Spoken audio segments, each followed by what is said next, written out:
প্রসঙ্গ যখন গোলকিপিংয়ে, তখন বর্তমানে পুরো বিশ্বের সেরা এমি মার্টিনেজ, এটা আপনাকে মানতেই হবে।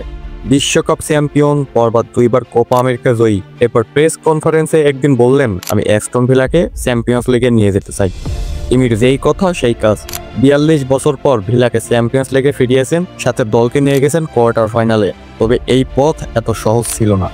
চ্যাম্পিয়ন্স লিগে প্রথম ম্যাচ সিজনের ভয়ঙ্কর রূপে থেকে বায়ার্নকে এমি একাই আটকে দিয়েছিলেন এবং বায়ার্নের বিপক্ষে রেখেছিলেন ক্লিন শিট। এরপর একের পর এক আগুন ঝরানো পারফরমেন্স দিয়ে বিপক্ষ দলকে রুখে দিয়েছেন শক্ত হাতে। চ্যাম্পিয়ন্স লিগের এই আসরে যৌথভাবে দ্বিতীয় সর্বোচ্চ 5টা ক্লিন শিট সহ সর্বোচ্চ গোল প্রিভেন্টের রেকর্ড এখন এমির দখলে।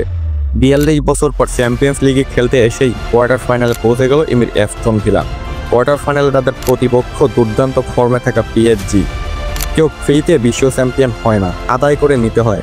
ভিলার মতো দলকে নিয়ে মাইটি বায়ার্নের মতো বাঘা দলকে হারিয়ে দিতে প্রয়োজন হয় এমির মতো একজন মনস্টারকে।